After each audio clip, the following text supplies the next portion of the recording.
Can you imagine seeing the exact moment JFK's life was taken, captured in a split second? These rare images capture chilling moments before, during, and after the shots that changed history forever.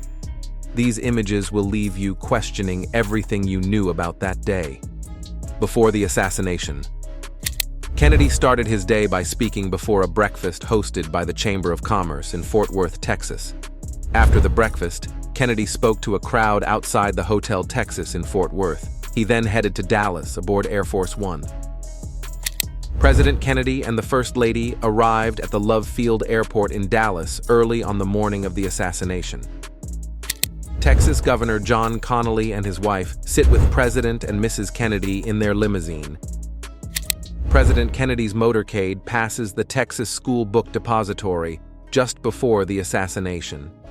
During the assassination, the president slumps over approximately 1/6 of a second after the fatal shot was fired. Mrs. Kennedy leans over the dying president as a Secret Service agent, Clint Hill, jumps aboard the presidential limousine to act as a protective shield.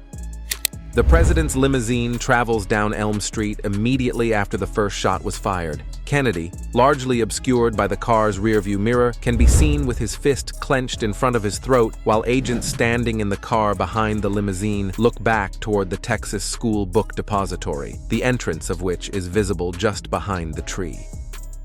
Policemen on motorcycles speed by while civilians lie on the grass, and photographers capture the scene within seconds of the president being shot. A photographer runs shortly after the shooting. Fearing that they were in the line of fire, onlookers Bill and Gail Newman lay on the grass, sheltering their children, mere seconds after the president was shot. Immediate aftermath of the assassination. The interior of the presidential limousine, as seen soon after JFK's assassination. The emergency room at Parkland Memorial Hospital, where President Kennedy was taken after the shooting. An autopsy photograph of the president's body taken at Maryland's Bethesda Naval Hospital. Just a few blocks from the assassination site, the Marsalis Street bus 1213 travels down Elm Street with Lee Harvey Oswald aboard, on his way home just minutes after the shooting.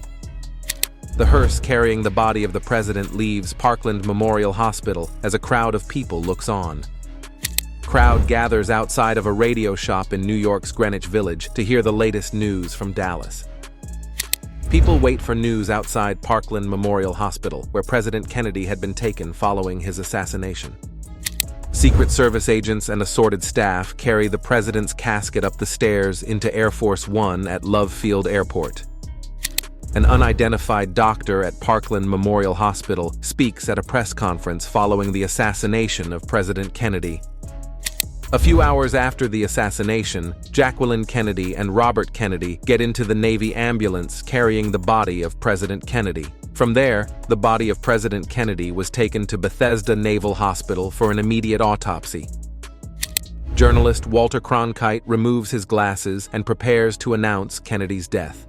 At 1 p.m., Kennedy was pronounced dead by Parkland Hospital doctors, becoming the fourth U.S. president killed in office. Lee Harvey Oswald is placed under arrest by Dallas police around 2 p.m. A woman reacts to the news of the president's death on the streets of New York. New York newspapers report the president's death. Aftermath. Hours after Kennedy's shooting, Johnson took the oath of office to become the 36th President of the United States. He was aboard Air Force One as it was on the runway at Love Field. U.S. Federal Judge Sarah T. Hughes swore him in, with Jacqueline Kennedy by his side. Guards stand in the hallway of Maryland's Bethesda Naval Hospital, where President Kennedy's body was prepared for burial. President Lyndon B. Johnson places a wreath before the flag-draped casket of President Kennedy during funeral services in the Capitol Rotunda in Washington, D.C. John F. Kennedy Jr. salutes his father's casket as it's carried out of St. Matthew's Cathedral in Washington, D.C., while Jacqueline Kennedy and Robert Kennedy stand behind the boy. First Lady Jacqueline Kennedy and her children, Caroline Kennedy and John F. Kennedy Jr., exit the U.S. Capitol building where the late President Kennedy lies in state.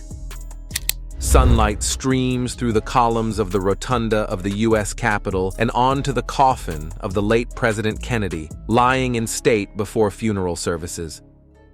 Kennedy's funeral procession crosses the bridge leading to Arlington National Cemetery in Arlington, Virginia. Jacqueline Kennedy holds a U.S. flag during her husband's funeral, the shirt President Kennedy wore at the time of his assassination.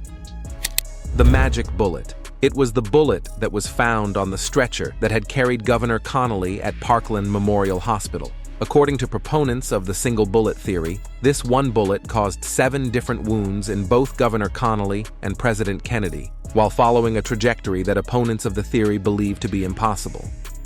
Alleged shooter Lee Harvey Oswald poses for his mugshot following the assassination. The snipers perch on the 6th floor of the Texas School Book Depository building from which Lee Harvey Oswald allegedly shot President Kennedy, and the view from the 6th floor through which Oswald is thought to have shot President Kennedy. A Dallas policeman holds up the rifle that Lee Harvey Oswald allegedly used to kill President Kennedy. Jack Ruby moves into position immediately before fatally shooting alleged President Kennedy assassin Lee Harvey Oswald on live television as police transport him through the basement of Dallas Police Headquarters on the way to Dallas County Jail. A mortally wounded Lee Harvey Oswald lies on a stretcher just after being shot by Jack Ruby inside Dallas Police Headquarters. Dallas police escort Jack Ruby to jail soon after questioning him in the shooting of alleged President Kennedy assassin Lee Harvey Oswald at Dallas Police Headquarters earlier that day. Ultimately, these images remind us that history isn't just in books, it's in the moments that shape us. What do these images make you think or feel?